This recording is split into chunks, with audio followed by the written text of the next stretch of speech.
What A shot भाई, what A shot! ये क्या गजब का क्या है কারবার हो गया। ভারতের গণমাধ্যমগুলো বরাবরই কিন্তু নানান ধরনের নিউজ দিচ্ছিল যে পাকিস্তানের সাথে বাংলাদেশের সম্পর্কে কিছু ডাইমেনশন আসবে। তবে এত দ্রুত এই ধরনের ডাইমেনশন আসবে এটার জন্য বাংলাদেশ কতটা প্রস্তুত ছিল জানি না, তবে ভারত মোটেও প্রস্তুত ছিল না। ভারতে এই বিজেপি সরকারের যেই প্রধান আছেন নরেন্দ্র মোদী, তার শাসনামলের অবসান ঘটতে যাচ্ছে। বাংলাদেশ ও পাকিস্তান সেনাবাহিনীর অকল্পনীয় যৌথ উদ্যোগ। এখন দ্বিপাক্ষিক সামরিক সহযোগিতার মধ্যে কোন কোন বিষয়গুলো থাকবে? প্রথম আসবে হচ্ছে, আচ্ছা, মোদী দাদাকে কেন তো টেনশন দেন না? তাকে টেনশন দিতে পারলে আপনাদের ভালো লাগে? একটা মানুষ কত টেনশন নিতে পারে ভাই? হ্যাঁ, তাকে এত টেনশন দিতেছেন, সে কত টেনশন নিতে পারে? সে তো একসময় টেনশনে মানে কমায় চলে যাবে। এই 5 মাসে যে পরিমাণ টেনশন তাকে দেওয়া হয়েছে, গত 10 বছরেও এই পরিমাণ টেনশন শেখ হাসিনা দেয় নাই।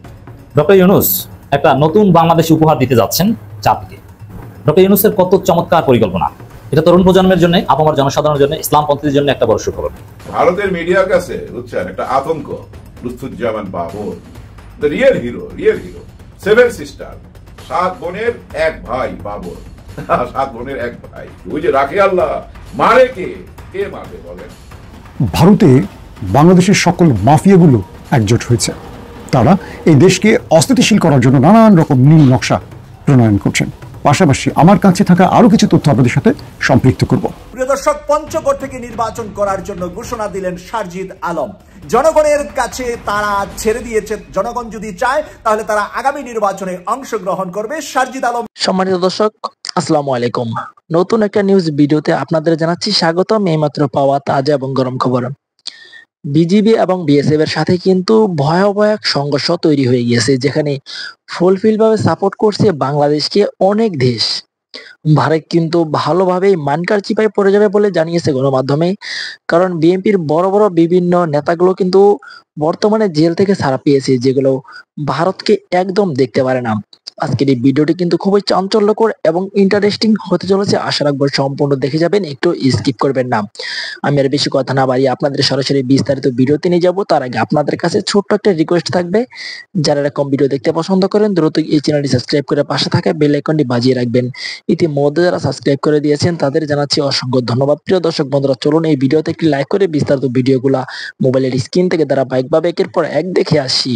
शॉट भाई, व्हाट ए शॉट! ये क्या गजब का क्या है কারবার हो गया। ভারতের গণমাধ্যমগুলো বরাবরই কিন্তু নানান ধরনের নিউজ দিচ্ছিল যে পাকিস্তানের সাথে বাংলাদেশের সম্পর্কে কিছু ডাইমেনশন আসবে। তবে এত দ্রুত এই ধরনের ডাইমেনশন আসবে এটার জন্য বাংলাদেশ কতটা প্রস্তুত ছিল জানি না, তবে ভারত মোটেও প্রস্তুত ছিল না। ভারতের দাবি ছিল যে ওই শিপমেন্টের মধ্যে যে বড় বড় কী বলা হয়, যে আমরা যে ইয়াগুলো আনি, কন্টেইনারগুলো আনি, সেগুলোর ভিতরে নাকি পাকিস্তান থেকে অনেক কিছু আসতে, তবে না এবার প্রকাশ্যে আসবে এরকম কন্টেইনারের জায়গায় হবে না। জিনিসটাই এরকম ভয়ঙ্কর, চোখা মাথা, এবং কি বিষয়টা মানে মোটামুটি একটা সেই লেভেলের মেশিন। হ্যাঁ, খেলনার নাম কি? JF-17 থান্ডার, বুঝছেন তো? বজ্রপাত, মানে যেটা মারে আর কি। যাই হোক, তো জিনিসটা এরকম বজ্রপাত টাইপেরই। এখন বিষয়টাকে আসলে ভারত কীভাবে নেবে, তবে ভারত কীভাবে নেবে এটা আমাদের গণার টাইম নাই। আপাতত আমরা আমাদের সামরিক ভাণ্ডারকে সমৃদ্ধ করতে চাচ্ছি। Pakistani JF thunder fighter jet, ওটাতেই এই মুহূর্তে বাংলাদেশ আগ্রহ দেখিয়েছে। একটা বড় ডিলও হতে যাচ্ছে সম্ভবত। পাকিস্তানের অত্যাধুনিক JF-17 থান্ডার যুদ্ধবিমান নিয়ে বাংলাদেশ সরকার আগ্রহ প্রকাশ করেছে। পাকিস্তানের সাথে সামরিক সম্পর্কের উন্নয়ন এবং এই যুদ্ধবিমানের বিষয়ে বিস্তারিত আলোচনা করতে অলরেডি একটি উচ্চ পর্যায়ের প্রতিরক্ষা প্রতিনিধি দল এই মুহূর্তে পাকিস্তান সফর করছে। গতকালকে বলছিলাম আপনাদেরকে, পাকিস্তানের সামরিক বাহিনীর সাথে বাংলাদেশের সামরিক বাহিনীর একটা বৈঠক চলছে।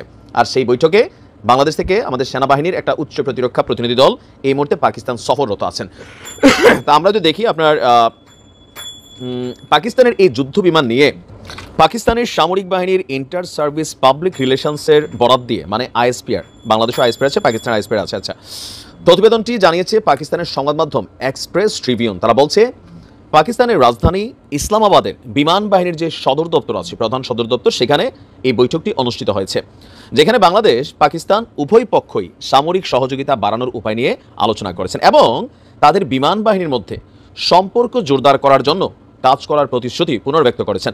বলা হচ্ছে বাংলাদেশের উচ্চ পর্যায়ের এই প্রতিনিধি দলটি পাকিস্তানের এয়ারফোর্সের প্রধান air chief marshal Zaheer Ahmed Babar Sidhu সঙ্গে একটি গুরুত্বপূর্ণ বৈঠক করেছেন।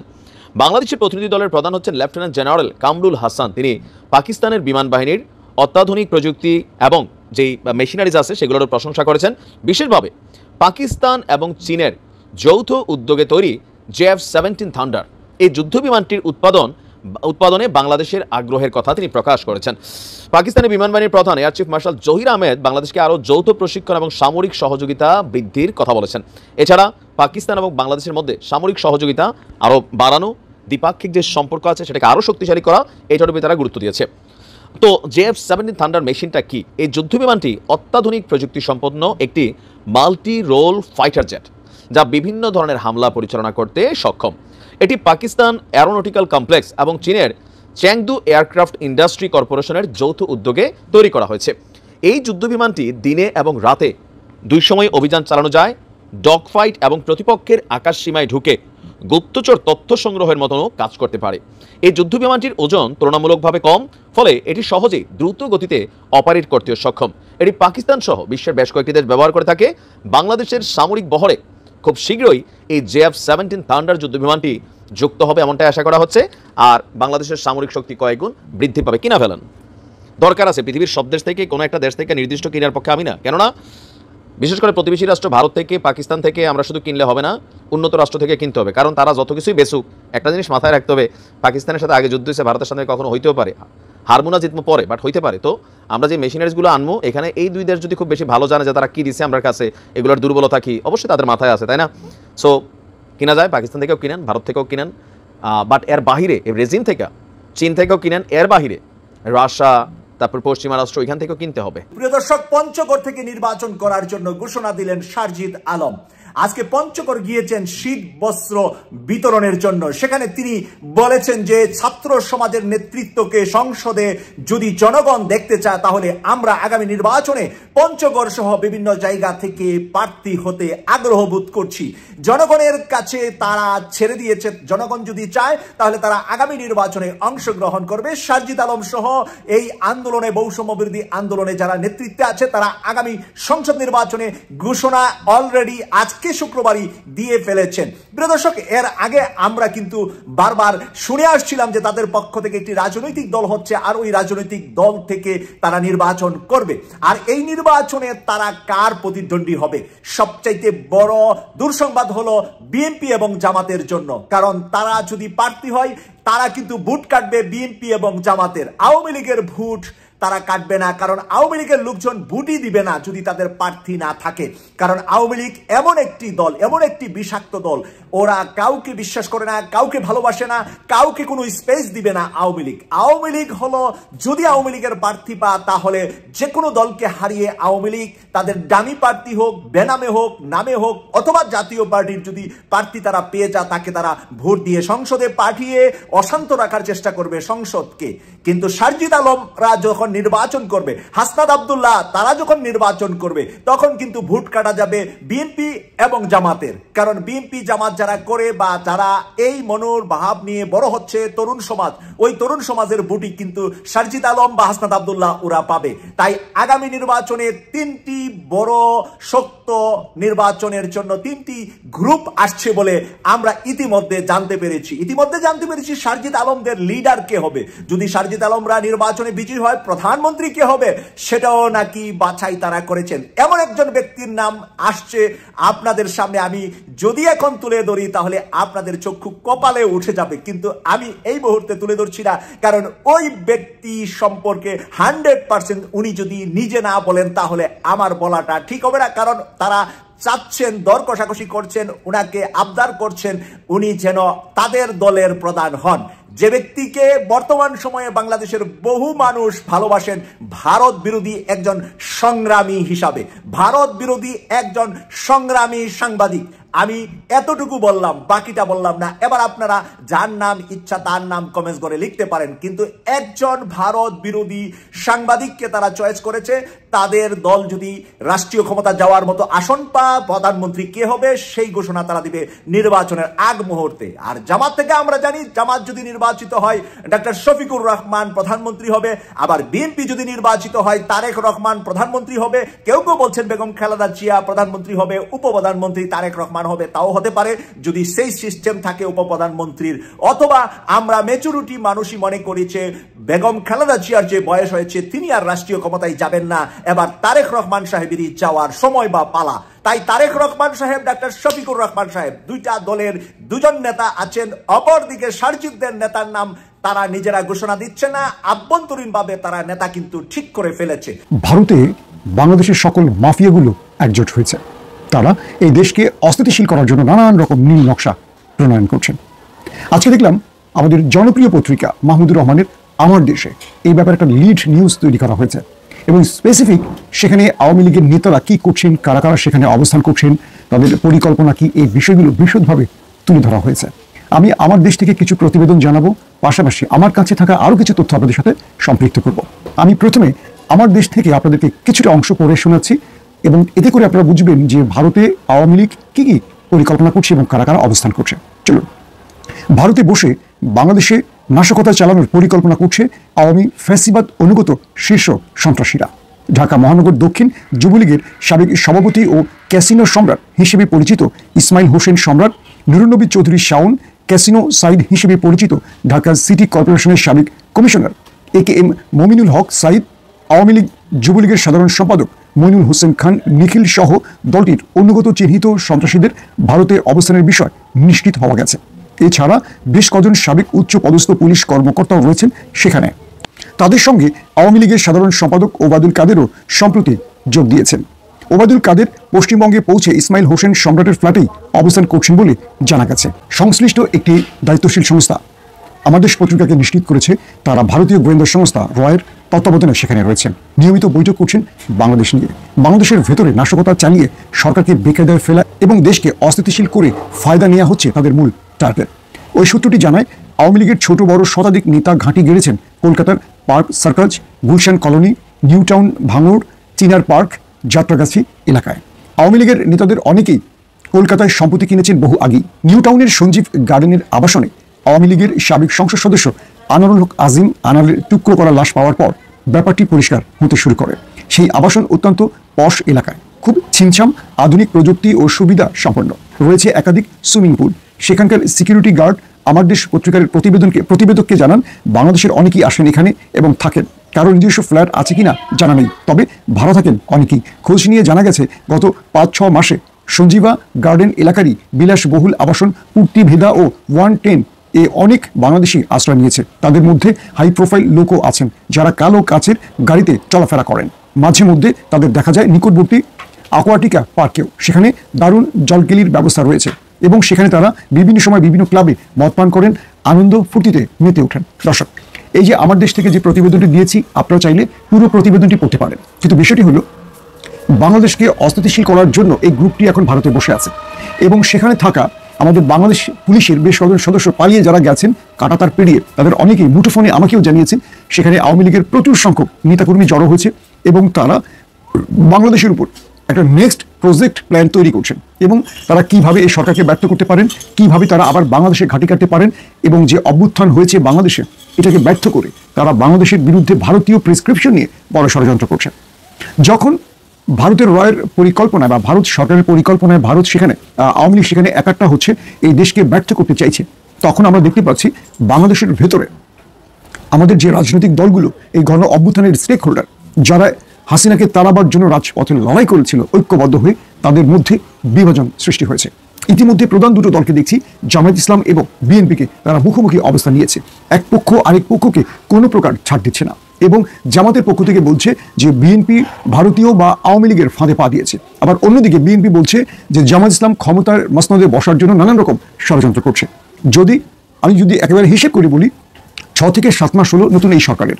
এই সামান্য সময়ের মধ্যে প্রায় 2.5 দশকের যে ঐক্য ছিল জামাত বিএনপির, সেটা কি করে ফাটল ধরলো, নেপথ্যে কারা কাজ করছে এবং এই দুটো দলকে আলাদা করে বা এই দুটো দলকে বিভাজনে জড়িয়ে কারা ফায়দা নেবে, এই প্রশ্নটি কিন্তু এখন বাংলাদেশের জনগণের মনের মধ্যে চলে এসছে। দর্শক, ইতিমধ্যে আমরা দেখলাম যে জুলাই ঘোষণাপত্রের যে সর্বদলীয় বৈঠক, সেটি নিয়েও নানান রকম আলোচনা হয়েছে। প্রিয় দর্শক, যখন এই দুটো দল দ্বন্দ্বে জড়িয়ে গেছে, পুরোপুরি ফায়দা নিচ্ছে ভারত এবং আওয়ামী লীগ।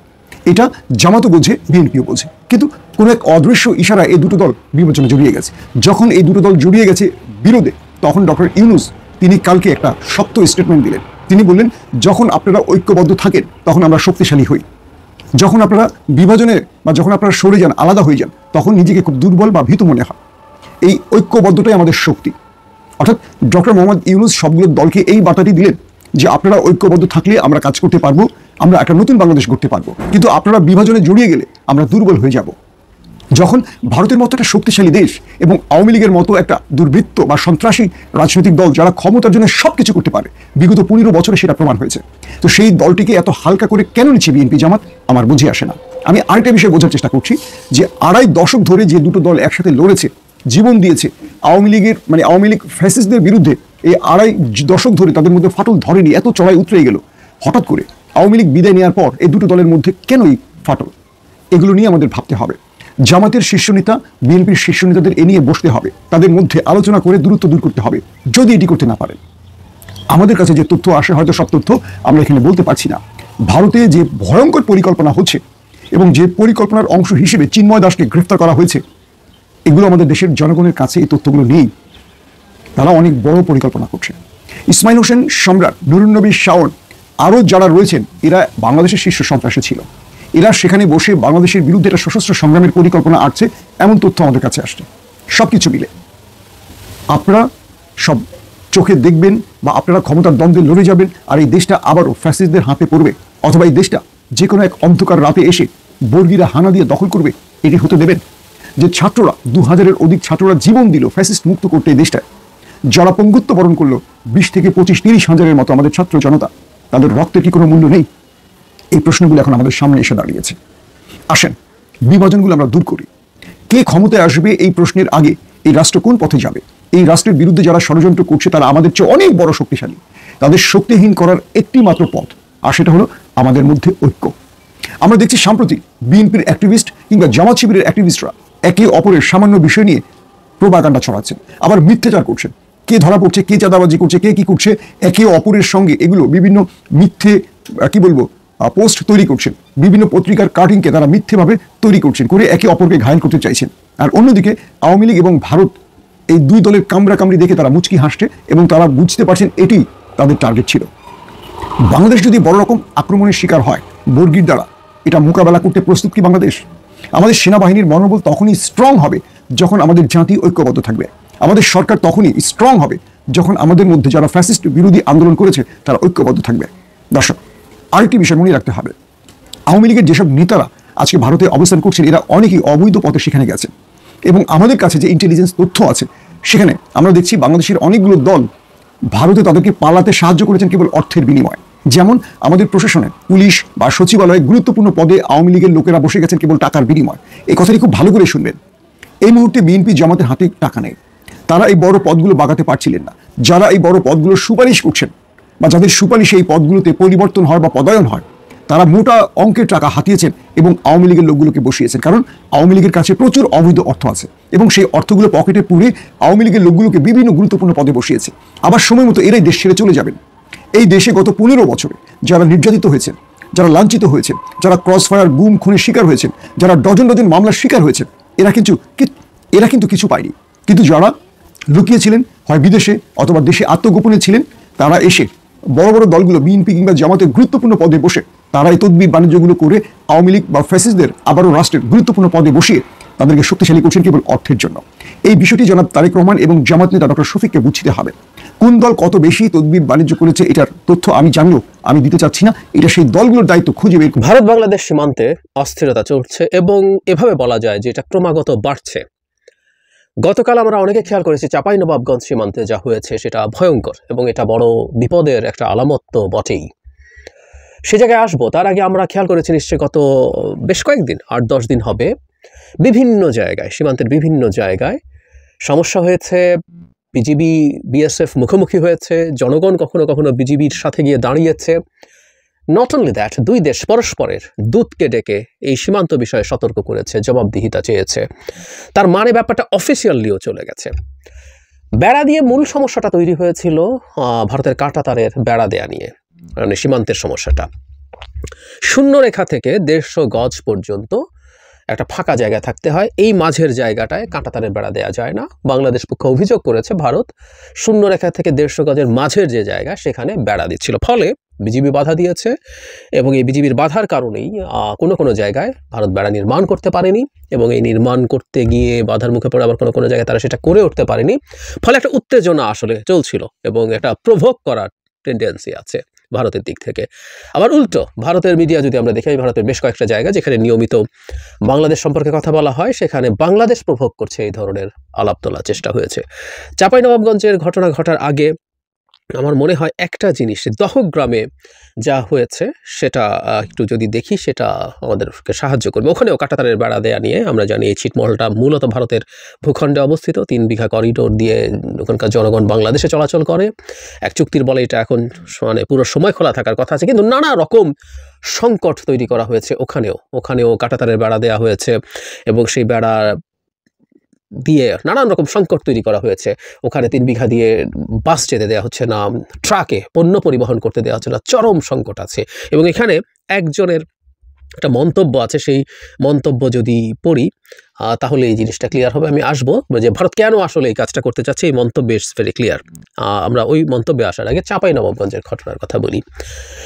এটা খুব বড় ভয়ের ব্যাপার। সেটা হচ্ছে 2 দেশের জনগণ এবার মুখোমুখি হয়ে গেছে এবং ভবিষ্যতে বাংলাদেশের সীমান্তরক্ষীদের নিশ্চিত হতে হবে যে কোনো সংকটে আসলে জনগণকে সামনে আনবো কিনা।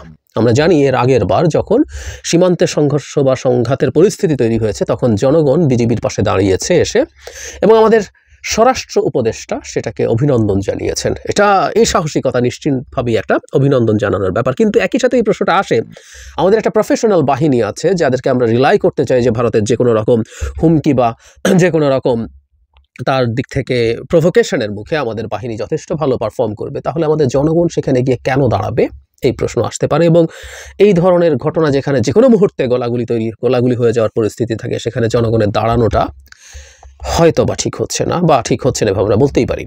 গতকাল চাঁপাইনবাবগঞ্জে এবার পাল্টা হলো। আমরা ধারণা করতে পারি যে ভারত এটা কৌশল করেই করেছে। এবার যেহেতু অনেক মানুষের বিরুদ্ধে বিএসএফ দাঁড়িয়ে গেলে, প্রকাশ্য দিবালোকে গুলি করলো, মানুষ হত্যা করলো, এটা টাফ, তারা তখন ভারতের জনগণ এবার এই সংঘাতে লিপ্ত হয়েছে। প্রাথমিকভাবে ভারতের মানে নানান রকম এই ধরনের ঘটনায় নানান রকম পরস্পর বিরোধী মন্তব্য পাওয়া যায়। বাংলাদেশিরা ঘাস কাটতে গিয়েছিল, ঘাস কাটতে গিয়ে ওখানে ভারতীয়দের গম ক্ষেত আছে, সেই গম ক্ষেতের গম কেটে ফেলেছে বলে অভিযোগ। তারপর তারা বেশ দলে দলে এসে, এবং কাঁটাতারের বেড়ার যে গেট আছে সেই গেটটা বিএসএফ খুলে দিয়েছে, এরকম তথ্য আমি বিবিসি বাংলায় পেলাম। সেই গেট দিয়ে তারা এসে তারা বাংলাদেশিদের আম গাছ, উল্টো পাশেই আম বাগান ছিল, আম গাছ কেটে ফেলেছে, ডালপালা কেটেছে। মানে এক অর্থে এগুলো খুব বড় ঘটনা না, মানে গমের ক্ষেতের কিছু গম ঘাস মনে করে কেটে ফেললো, আবার এদিকে এসে আম গাছ কাটলো। এরপর পরস্পরের বিরুদ্ধে শত শত মানুষ ঢিল ইটপাটকেল মারা শুরু করলো। এতে বাংলাদেশিদের অন্তত 5 জন আহত হয়েছে। নট অনলি দ্যাট, এক ধরনের হাতে তৈরি বোমা মারা হয়েছে, বিএসএফ টিয়ার শেল নিক্ষেপ করেছে, সাউন্ড গ্রেনেড ব্যবহার করেছে, যেগুলো আন্তর্জাতিক আইনে নিষিদ্ধ বলে বাংলাদেশের বিজিবির পক্ষ থেকে বলা হয়েছে, হুইচ শুড বি রাইট। তো তার মানে নিয়ম বহির্ভূত কাজ করেছে এবং সংঘাতটা এই পর্যায়ে চলে গেছে। পরস্পর বিরোধী মন্তব্য আছে, বাংলাদেশ পক্ষ এটা কোনোভাবেই স্বীকার করছে না। বাংলাদেশের জনগণ যারা ওখানে ছিলেন তারা দাবি করেছেন যে ভারত থেকে তারা সরাসরি নিজেরাই এসে কোনো রকম কোনো উস্কানি ছাড়াই এই কাজটা করেছে। ঘটনা যেটাই ঘটুক না কেন, এখানে খুব তীব্র সমস্যা দেখছি আমরা, জনগণ এবার ইনভলভড হয়ে পড়ছে। এবং একই জায়গায় চাঁপাইনবাবগঞ্জে যেই স্পেসিফিক জায়গায় গতকাল এত সংঘর্ষের ঘটনা ঘটলো, তার 150-200 গজ দূরেই কিন্তু এর আগে কাঁটাতারের বেড়া দেয়া নিয়ে সংঘাতের পরিস্থিতি তৈরি হয়েছিল। তার মানে সংঘাতের পরিস্থিতিটা কমছে তো নাই, এটা বরং বাড়ছে। কি হতে পারে? ভারতের দিক থেকে সরকারকে নানাভাবে স্ট্রেস করার চেষ্টা হচ্ছে। দহগ্রামের ক্ষেত্রে যে ঘটনা ঘটেছে, এটা দেখলাম যে ওখানে শূন্য রেখায় তারা কাঁটাতারের বেড়া দিচ্ছেন। এই ধরনের একটা বেড়া দেওয়ার শেখ হাসিনার একটা চুক্তি করেছিলেন তাদের সাথে, সুতরাং টেকনিক্যালি তারা কাজটা আইনগতভাবেই করতে পারে যেহেতু এই চুক্তি করেছেন। মানে খেয়াল করি আমরা যে ভারতের পারপাস তার মতো করে মেটানোর জন্য শেখ হাসিনা সবসময় এক পায়ে দাঁড়ানো ছিলেন, এটা আমরা ভালো মতো জানি। কিন্তু কেন এটা করছে, এটা ওই যে বলেছিলাম দহগ্রামের ছিটমহলে যে ঘটনা ঘটেছেন, একজনের মন্তব্য একটু পড়ি। উনি বলছেন, আমি একটু পড়ি জায়গা থেকে, দহগ্রামের সরকার পাড়ায় সীমান্তের পর বাংলাদেশের প্রথম বাড়িটি ফজলুল ইসলামের। সীমান্ত এলাকায় বসবাসের অভিজ্ঞতা থেকে বলেন, 5ই আগস্টে সরকারের পতনের পর থেকে পরিস্থিতির নানা কারণে উৎকণ্ঠা তৈরি হয়েছে। তার বাড়ির সামনে কাঁটাতারের বেড়া দেওয়া হয়েছে, বুধবার তার কাটায় কাচের বোতল ঝুলিয়ে দিয়েছে বিএসএফ।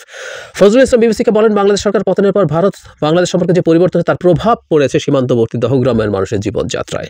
উনি ওনার বক্তব্য পড়ছি, যখন থেকে মনে করেন সরকার পালায় গেল, তখন থেকে আমরা খুব কষ্টতে আছি। সমস্যা মনে করেন বেড়া কাটা যে দিল এটা একটা আতঙ্ক, শান্তিভাবে মনে করে 3 বিঘা করিডোর দিয়ে হাট বাজার করতে পারতেছি না, এই বেড়া কাটা দেওয়ার আগে মহিলা মানুষ ভাত নিয়ে মাঠ যাইতেছে, মাঠে আমরা কাজ করতেছি, ওরা দিতেছে পিটান। তার মানে আমরা খেয়াল করি খুব স্পষ্টভাবেই, এবং যেটা আমরা সবসময় বলতে চাই, সরকার পালায়ে গেল। শেখ হাসিনা পতনের চাইতে জরুরি কথা, শেখ হাসিনা পালিয়ে গিয়েছিল, সেটা আমরা বলতেই থাকবো, বলে বলে মানুষের স্মৃতিতে এটাকে জীবন্ত রাখবো। যাই হোক, শেখ হাসিনা পালিয়ে যাওয়ার পর থেকে সংকট বাড়ছে। ইনফ্যাক্ট এই রিপোর্টের বিস্তারিত জায়গায় একই ধরনের কথা এখানে উল্লেখ করা আছে। সুতরাং শেখ হাসিনার পতন এবং পালিয়ে যাওয়ার সাথে এই সীমান্তে উত্তেজনার খুব স্পষ্ট যোগাযোগ আছে, এর মধ্যে কোনো কনফিউশনের কিছু নেই। এখনও সীমান্তে ভারত মাঝে মাঝেই কিছু কিছু মানুষকে হত্যা করছে, আমাদের সরকার সেটার কঠোর প্রতিবাদ করছে, কিন্তু তারপরও তারা সেটা করছে। সুতরাং এই প্রেক্ষাপটে আমরা ধরেই নিতে পারি যে সরকারকে তারা নানাভাবে প্রভোগ করতে চাইছে। কিন্তু ওই যে বললাম, ভারত আবার উল্টো দাবি করছে।